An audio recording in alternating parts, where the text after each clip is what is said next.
तो नमस्कार, स्वागत है एक बार फिर से देश और दुनिया की तमाम बड़ी खबरों में। यदि आपने अभी तक चैनल को सब्सक्राइब नहीं किया है तो कृपया चैनल को लाल बटन दबाकर सब्सक्राइब करें और घंटी बटन भी दबा दें। ये पहली बड़ी खबर है। प्रियंका गांधी ने मोदी सरकार पर बोला जबरदस्त हमला।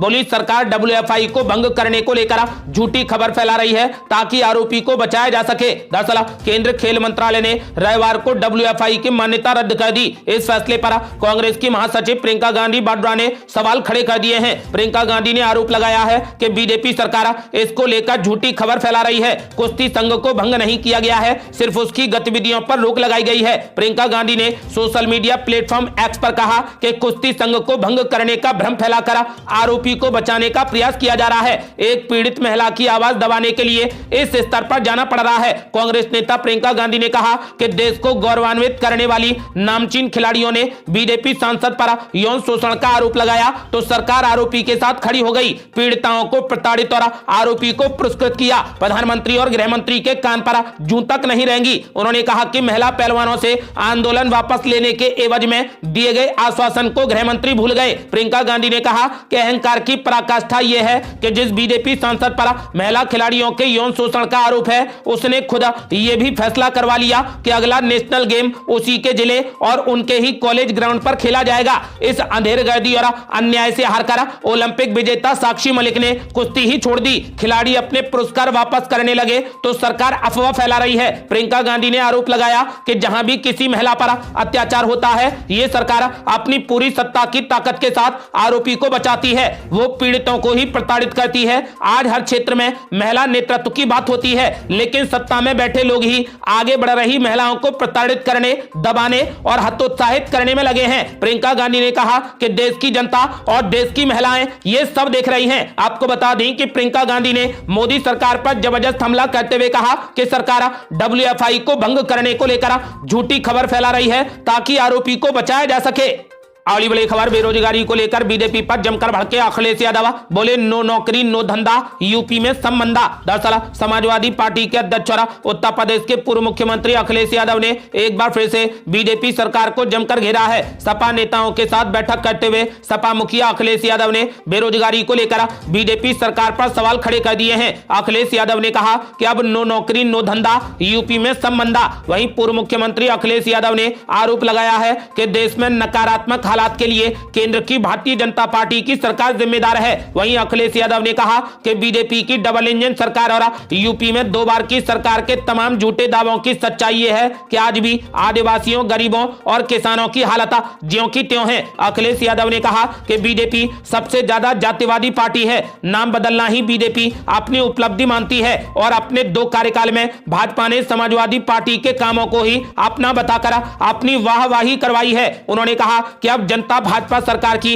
धोखेबाजी को समझ गई है। अखिलेश यादव ने कहा कि समाजवादी पार्टी PDA इंडिया गठबंधन के बूते भाजपा को केंद्र की सत्ता से हटा देगी। अगली बड़ी खबर, अब खत्म हो गए अंग्रेजों के जमाने के कानून। 3 आपराधिक विधेयकों को राष्ट्रपति ने दे दी मंजूरी। दरअसल राष्ट्रपति द्रौपदी मुर्मू ने 3 नए आपराधिक न्याय विधेयकों को अपनी मंजूरी दे दी है। इसी के साथ ये तीनों ही विधेयक अब कानून बन गए हैं। इसमें भारतीय न्याय संहिता, भारतीय नागरिक संहिता और भारतीय सक्षम अधिनियम शामिल हैं। अब ये तीनों ही कानून भारतीय दंड संहिता, भारतीय दंड प्रक्रिया और भारतीय साक्ष्य अधिनियम की जगह लेंगे। इससे पहले दोनों ही सदनों में इन विधेयकों को मंजूरी मिल गई थी। पिछले सप्ताह संसद में इन विधेयकों को नए सिरे से पेश किया गया था। आपको बता दें कि राष्ट्रपति द्रौपदी मुर्मू ने अब तीनों ही आपराधिक विधेयकों को अपनी मंजूरी दे दी है।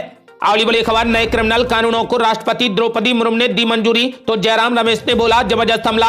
बोले श्री 420 नहीं तो श्री G20 ही सही। दरअसल संसद के शीतकालीन सत्र में दोनों सदनों से पास किए गए 3 संशोधित आपराधिक विधेयकों को राष्ट्रपति द्रौपदी मुर्मू की मंजूरी मिल गई है। इसको लेकर कांग्रेस नेता जयराम रमेश ने अपनी प्रतिक्रिया दी। उन्होंने तंज कसते हुए कहा कि भारतीय दंड संहिता यानी IPC की सबसे मशहूर धारा 420 अब इतिहास बन गई है। सोशल मीडिया प्लेटफॉर्म एक्स पर कांग्रेस नेता ने कहा कि भारत के 146 सांसदों के जानबूझकर निलंबन किए जाने के बाद पिछले हफ्ते संसद में पारित किए गए 3 आपराधिक न्याय विधेयकों को अब राष्ट्रपति की मंजूरी मिल गई है। उन्होंने कहा कि कई प्रतिष्ठित वकील और ज्यूरिस्ट समाज के सबसे वंचित वर्गों के लिए इसके विनाशकारी परिणामों की ओर पहले ही इशारा कर चुके हैं। जयराम रमेश ने बिना नाम लिए PM मोदी पर निशाना साधते हुए कहा कि कोई बात नहीं, श्री 420 नहीं तो श्री G20 ही सही।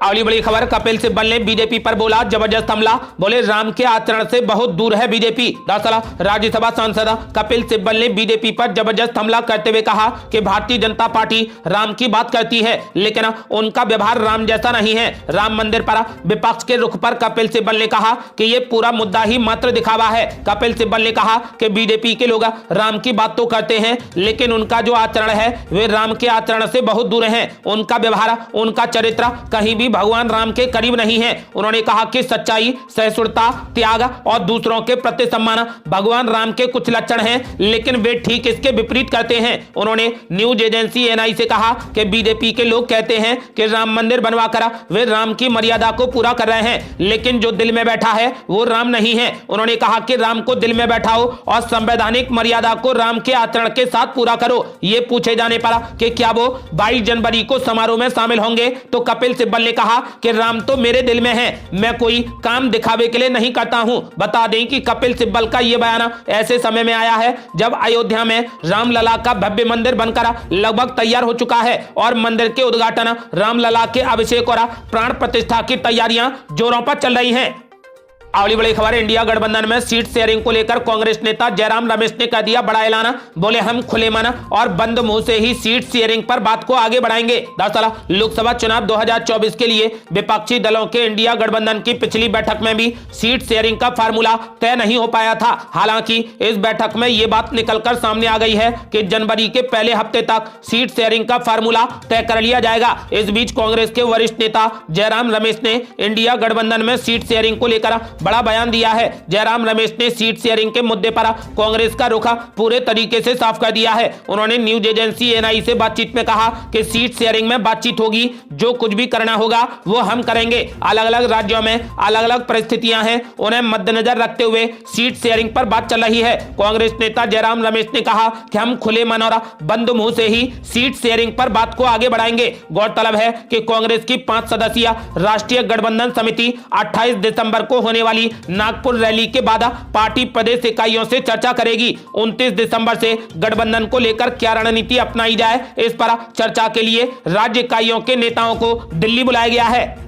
अगली बड़ी खबर, रंग लाई इंडिया गठबंधन से नीतीश कुमार की नाराजगी। कांग्रेस नेता बोले बिहार कांग्रेस नीतीश कुमार को लेकर आलाकमान से करेगी बातचीत। दरअसल लोकसभा चुनाव 2024 में बीजेपी को हराने के लिए मुख्यमंत्री नीतीश कुमार की पहल पर इंडिया गठबंधन का गठन किया गया। इसको लेकर मुख्यमंत्री नीतीश कुमार ने काफी मेहनत भी की। प्रधानमंत्री उम्मीदवार के रूप में नीतीश कुमार के नाम की चर्चा भी हो रही थी लेकिन कांग्रेस अध्यक्ष मल्लिकार्जुन खड़गे के नाम के प्रस्ताव से मुख्यमंत्री नीतीश कुमार की नाराजगी की बात भी अब सामने आ रही है। वहीं इस मुद्दे पर कांग्रेस विधायक दल के नेता शकील अहमद खान ने बड़ा बयान दिया है। उन्होंने कहा कि 26 दिसंबर को दिल्ली में कांग्रेस के राष्ट्रीय अध्यक्ष मल्लिकार्जुन खड़गे और राहुल गांधी के साथ में बिहार के लगभग 25 नेताओं की बैठक होने जा रही है जिसमें 19 विधायकों के अलावा प्रदेश अध्यक्ष और कई वरिष्ठ नेता भी मौजूद होंगे। उन्होंने कहा कि हम लोग बैठक में इस बात की चर्चा अवश्य करेंगे कि नीतीश कुमार को छोड़कर चलना बिल्कुल ठीक नहीं। शकील अहमद खान ने कहा कि नीतीश कुमार नाराज नहीं है लेकिन उन्होंने ये कहा कि नीतीश कुमार इस पूरे इंडिया गठबंधन के सूत्रधार हैं और उनकी बदौलत ही आज पूरा देश विपक्ष एकजुट हुआ है। इस बात से हम लोग केंद्रीय नेतृत्व को अवगत कराएंगे। उन्होंने कहा कि 2024 के लोकसभा चुनाव में नीतीश कुमार का क्या रोल होगा और खासकर बिहार में बगैर नीतीश कुमार के कोई सीट जीतना आसान नहीं है। इस बात की भी चर्चा हम लोग बैठक में करेंगे। उन्होंने कहा कि हम लोग बिहार में रह रहे हैं और नीतीश कुमार क्या चीज है वो हम लोग अच्छे से जानते हैं। उन्होंने कहा कि हम लोग बैठक में नीतीश कुमार का मुद्दा मल्लिकार्जुन खड़गे और राहुल गांधी के सामने रखेंगे। अगली बड़ी खबर, राहुल गांधी के समर्थन में उतरे कपिल सिब्बल। बोले संवैधानिक पदों का जो अपमान हो रहा है वो लोकतंत्र को खत्म करने के लिए हो रहा है। दरअसल तृणमूल कांग्रेस के निलंबित सांसद कल्याण बनर्जी की ओर से उपराष्ट्रपति जगदीप धनखड़ की मिमिक्री करने का विवाद गरमाया हुआ है। भारतीय जनता पार्टी ने इसे उपराष्ट्रपति का अपमान बताया है और इसे लेकर कांग्रेस नेता राहुल गांधी पर भी निशाना साधा है। दरअसल राहुल गांधी संसद परिसर में अपने मोबाइल फोन से कल्याण बनर्जी की मिमिक्री का वीडियो बना रहे थे। अब राज्यसभा सांसद कपिल सिब्बल ने राहुल गांधी का बचाव किया है। कपिल सिब्बल ने कहा कि आखिर वीडियो बनाने में क्या गलत है। न्यूज एजेंसी एनआई से बातचीत में कपिल सिब्बल ने कहा कि राहुल गांधी ने खुद तो वीडियो को आगे बढ़ाने के लिए किसी मंच का इस्तेमाल नहीं किया। कपिल सिब्बल ने कहा कि क्या कोई वीडियो नहीं बना सकता है? अगर कोई मिमिक्री कर रहा है तो उसका वीडियो बनाने का तो अधिकार है। आखिर इसमें गलत काम क्या है? इसमें कोई गलत काम नहीं है। आपको बता दें कि कपिल सिब्बल ने कहा कि राहुल गांधी ने इस वीडियो को किसी प्लेटफॉर्म से शेयर नहीं किया है। जिसने मिमिक्री की उसने कुछ सोच समझकर किया होगा, इसे लेकर मैं टिप्पणी नहीं करूंगा। उन्होंने कहा कि मैं होता तो शायद ये ना करता, मगर ये तो उसका अपना अधिकार है, ये राजनीति से जुड़ा मामला नहीं है। उन्होंने कहा कि संवैधानिक पदों का जो अपमान हो रहा है वो लोकतंत्र को खत्म करने के लिए हो रहा है। तो वहीं दूसरी ओर कल्याण बनर्जी ने उपराष्ट्रपति जगदीप धनखड़ की एक बार फिर से मिमिक्री की है। बंगाल में एक सभा को बांग्ला में संबोधित करते हुए उन्होंने कहा कि वो मिमिक्री करते रहेंगे, ये एक कला है, अगर जरूरत पड़ी तो वो ऐसा 1000 बार करेंगे। कल्याण बनर्जी ने कहा कि मेरे पास अपना विचार व्यक्त करने का मौलिक अधिकार है, आप मुझे मार सकते हैं मगर मैं पीछे नहीं हटने वाला हूं। अगली बड़ी खबर, हिजाब बैन को लेकर असदुद्दीन ओवैसी ने कांग्रेस पार्टी पर बोला जबरदस्त हमला। बोले मुख्यमंत्री सिद्धारमैया कहते हैं कि जो चाहे पहन सकते हैं और फिर थोड़ी देर बाद अपने ही बयान से पलट जाते हैं। दरअसल एआईएमआईएम के चीफ असदुद्दीन ओवैसी ने हिजाब बैन को लेकर कांग्रेस पार्टी पर जबरदस्त हमला किया। असदुद्दीन ओवैसी ने कर्नाटक में कांग्रेस की सिद्धारमैया सरकार द्वारा हिजाब बैन नहीं हटाने को लेकर कहा कि अपना ही वादा पूरा नहीं कर पा रहे हैं। हैदराबाद से सांसद असदुद्दीन ओवैसी ने कहा कि उन्हें 7 महीने क्यों लगे और वे पीछे क्यों हट रहे हैं। एक सार्वजनिक बैठक को संबोधित करने के बाद कर्नाटक के मुख्यमंत्री सिद्धारमैया कहते हैं कि आप जो चाहें पहन सकते हैं और फिर 1 घंटे के भीतर वो कहते हैं कि हमें अभी निर्णय लेना है। ये बहुत दुर्भाग्यपूर्ण है। कर्नाटक के मुसलमान निराश महसूस कर रहे हैं। असदुद्दीन ओवैसी ने आगे कहा कि कांग्रेस पार्टी को बैन हटाने को लेकर नोटिस जारी करने में 30 मिनट का समय लगेगा, लेकिन समझ नहीं आ रहा है कि इन्हें कौन रोक रहा है। आपको बता दें कि सिद्धारमैया ने कहा था कि प्रशासन केवल राज्य के शैक्षणिक संस्थानों में हिजाब पहनने पर प्रतिबंध हटाने पर विचार कर रहा है। ऐसे में सरकारी स्तर पर चर्चा के बाद इस पर निर्णय लिया जाएगा। इसी बयान को लेकर असदुद्दीन ओवैसी ने कांग्रेस पर हमला किया है। आपको बता दें कि पहले सिद्धारमैया ने घोषणा की थी कि महिलाएं जो चाहें पहन सकती हैं, हमने हिजाब बैन हटाने के आदेश दे दिए हैं। आपको बता दें कि अब असदुद्दीन ओवैसी ने कहा कि 1 घंटे में ही सरकार मुकर गई। अगली बड़ी खबर, बीजेपी सरकार ने अपना एक और वादा कर दिया पूरा, किसानों को 2 साल का दे दिया बोनस। किसानों ने जमकर मनाया जश्न। दरअसल छत्तीसगढ़ प्रदेश में भारतीय जनता पार्टी की सरकार बनने पर भाजपा सरकार के पूर्व कार्यकाल का बकाया 2 वर्ष के धान का बोनस देने का वादा भारतीय जनता पार्टी द्वारा किया गया था। अपने वादे को पूरा करते हुए आज भारतीय जनता पार्टी ने किसानों के खाते में बोनस की राशि डाल दी है। इसके बाद किसानों ने राजनांदगांव शहर के जय स्तंभ चौक पर पटाखे फोड़कर जमकर जश्न मनाया और एक दूसरे को मिठाई खिलाकर खुशियां बांटी। आपको बता दें कि अपने वादे को पूरा करते हुए प्रदेश की भाजपा सरकार द्वारा पूर्व प्रधानमंत्री अटल बिहारी वाजपेयी की जयंती पर किसानों के खाते में बकाया बोनस की राशि डाल दी गई, जिससे किसानों ने अपनी खुशी जाहिर करते हुए पटाखे फोड़कर जमकर जश्न मनाया।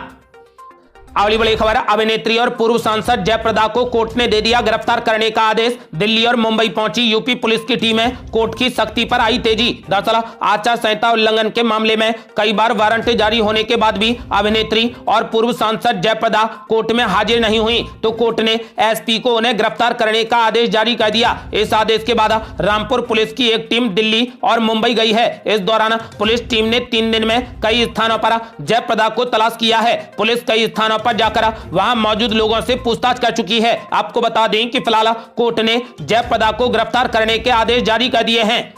अगली बड़ी खबर, मध्य प्रदेश में हुआ कैबिनेट विस्तार। ज्योतिरादित्य सिंधिया और शिवराज सिंह चौहान के समर्थकों को भी मिली जगह है। दरअसल सोमवार को मध्य प्रदेश की मोहन यादव सरकार का पहला कैबिनेट विस्तार हुआ। कैबिनेट विस्तार में कुल 28 मंत्रियों ने शपथ ली। मध्य प्रदेश कैबिनेट में शपथ लेने वाले ज्यादातर नए चेहरे हैं। इस कैबिनेट में पूर्व की शिवराज सरकार के मात्र 6 मंत्रियों को जगह दी गई है। पूर्व की शिवराज सरकार के 10 मंत्रियों को कैबिनेट में जगह नहीं दी गई। इसके साथ ही कैबिनेट में केंद्रीय मंत्री ज्योतिरादित्य सिंधिया के खेमे के 3 विधायकों को मंत्री बनाया गया है, जबकि पिछली सरकार में 7 सिंधिया समर्थक विधायकों को मंत्री बनाया गया था। ऐसे में माना जा रहा है कि नई कैबिनेट में सिंधिया और शिवराज का दबदबा थोड़ा घट गया है।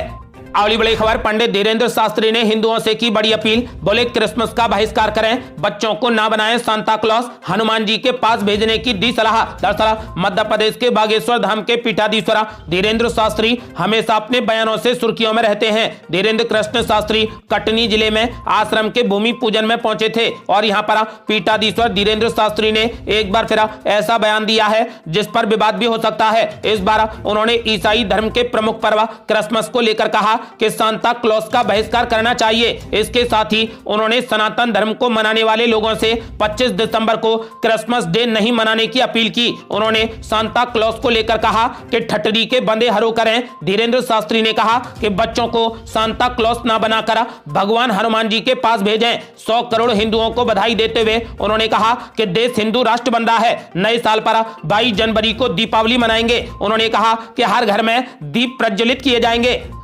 अगली बड़ी खबर, एनडीए गठबंधन या फिर इंडिया गठबंधन, यदि अब हुए लोकसभा के चुनाव तो किसकी बनेगी सरकार? लोगों ने दिए चौंकाने वाले जवाब। दरअसल लोकसभा चुनाव 2024 की घड़ी अब बेहद नजदीक आ गई है। ऐसे में राजनीतिक दलों के अलावा लोगों के बीच भी अटकलों का बाजार गर्म है। सत्ता की चाबी किसे मिलेगी? नरेंद्र मोदी तीसरी बार प्रधानमंत्री बनेंगे या किसी और की किस्मत जागेगी? बीजेपी से मुकाबला करने के लिए करीब आए 28 दलों के विपक्षी गठबंधन इंडिया का क्या होगा? इस तरीके के तमाम सवाल लोगों के जहन में है। इस बीच अगले साल लोकसभा के चुनाव होने के मद्देनजर एबीपी न्यूज ने लोगों का मन टटोला है। एबीपी न्यूज के लिए सी वोटर ने 2024 को लेकर पहला ओपिनियन पोल किया है जिसके आंकड़े बेहद चौंकाने वाले हैं। ओपिनियन पोल के मुताबिक यदि आज लोकसभा के चुनाव होते हैं तो सत्तारूढ़ एनडीए गठबंधन कुल 543 सीटों में से सबसे ज्यादा 295 से 335 सीटें जीतकर तीसरी बार सरकार बना सकता है और कांग्रेस पार्टी को विपक्षी गठबंधन इंडिया के साथ मिलकर 165 से 205 सीटें मिलने का अनुमान है, जबकि अन्य के खाते में 35 से लेकर 65 सीटें जाती दिख रही हैं। यानी कुल मिलाकर लोकसभा की 543 सीटों में से एनडीए गठबंधन को 295 से 335 सीटें मिलने का अनुमान है, जबकि इंडिया गठबंधन को 165 से 205 सीटें मिलने का अनुमान है। एबीपी सी वोटर के ओपिनियन पोल के मुताबिक वोट शेयर के मामले में आज चुनाव होने पर एनडीए गठबंधन को सबसे ज्यादा 42% वोट शेयर मिल सकता है, तो वहीं इंडिया गठबंधन को 38% वोट शेयर मिलने का अनुमान है, तो वहीं अन्य को 20% वोट शेयर मिलने का अनुमान है। आपको बता दें कि फिलहाल ये सर्वे सी वोटर ने किया है। वैसे आपका क्या मानना है? 2024 के लोकसभा चुनाव में कौन अपनी पार्टी की सरकार बनाने जा रहा है? अपनी राय हमें वीडियो लाइक कर कमेंट बॉक्स में जरूर दें। अगली बड़ी खबर, दरभंगा और आनंद विहार से अयोध्या तक का सफर होगा आसान, 8 नई ट्रेनों को हरी झंडी दिखाएंगे पीएम मोदी। दरअसल अयोध्या में भव्य राम मंदिर के उद्घाटन से पहले प्रधानमंत्री नरेंद्र मोदी दिसंबर महीने के आखिर में रामनगरी जाने वाले हैं। अयोध्या में पीएम मोदी कई कार्यक्रम में हिस्सा लेंगे। इस दौरान वो अयोध्या से चलने वाली 8 नई ट्रेनों को भी हरी झंडी दिखाएंगे। इस कार्यक्रम में अयोध्या से दरभंगा और मालदा टाउन से बेंगलुरु के लिए अमृत भारत ट्रेन को हरी झंडी दिखाई जाएगी। आपको बता दें कि इसके साथ ही वो 6 नई वंदे भारत ट्रेनों को भी देश के अलग अलग हिस्सों के लिए रवाना करेंगे। ये थी अब तक की बेहद बड़ी खबरें। रोजाना की ताजा खबरों को जानने और हमसे जुड़ने के लिए चैनल को लाल बटन दबाकर सब्सक्राइब करें और घंटी बटन भी दबा दें। जल्दी मिलते हैं बड़ी अपडेट के साथ, तब तक के लिए जय हिंद, जय भारत।